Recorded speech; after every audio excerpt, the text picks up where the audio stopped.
रिश्ता ईमानदारी का होना चाहिए, स्वार्थ का नहीं होना चाहिए, लालच का नहीं होना चाहिए। प्रेम, करुणा और ईमानदारी होनी चाहिए रिश्ते में, समझ रहे हैं? अगर ये चीजें आपके रिश्ते में नहीं है तो आप कितना भी प्रयास कर लो, आपके रिश्ते में ना खुशियां आएंगी ना सुकून आएगा।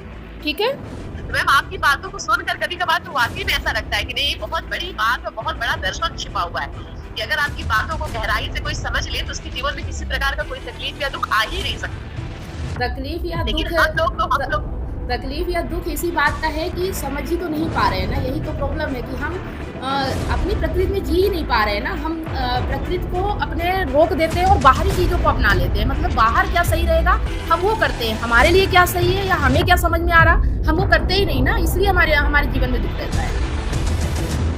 आगे पढ़ेंगे। अभी जो हमने इसे पढ़ा इसमें क्या चीज़ आपको समझ में आई? अगर कुछ कन्फ्यूजन है तो आप मुझसे पूछ सकते हैं।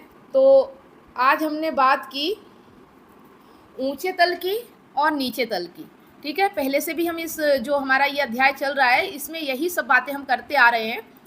तो आज हमने समझा कि ऊंचा तल क्या होता है और नीचा तल क्या होता है। नीचा तल वो होता है जो आपको संसार में फंसाए रखता है, जो आपको संसार में बांधता ही चला जाता है, वो निचला तल होता है। लेकिन जो चीज़ आपको संसार से बंधन से मुक्त कराती है वो ऊंचा तल होता है। जैसे आप लोग यहाँ पे गीता पढ़ रहे हो, अष्टावक्र गीता पढ़ रहे हो, बहुत सारी चीज़ें समझ रहे हो, तो ये चीज़ें आपको संसार से मुक्त करने में सहायक होंगी।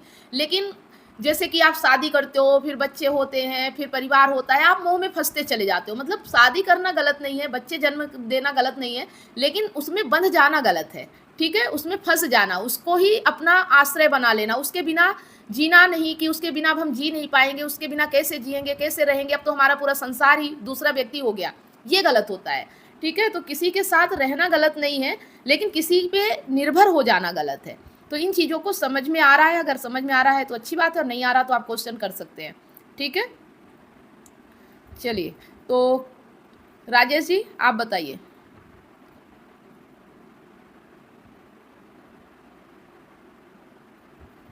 माइक ओपन कर लीजिए।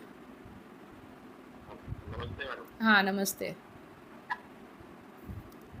निचला तल और ऊंचा तल, ये तो समझ में आया। जो हमें ऊपर की तरफ ले जाता है, अध्यात्म की तरफ ले जाता है, मुक्ति की तरफ ले जाता है, वो ऊंचे तल का होता है। हाँ, और जो हमें निचला की तरफ ले जाता है वो नीचे तल का।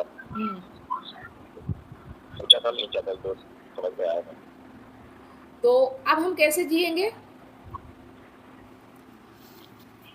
ऊंचे तल पे जाने के लिए है ना, नीचे तल क्या होता है? जो संसार की ओर भागता है, जो हमारे शरीर के उसमें रहता है, जो शरीर के ही तल पे रहता है, वो निचला तल है, और जो चेतना के तल पे रहता है वो ऊंचा तल हो गया। ठीक है।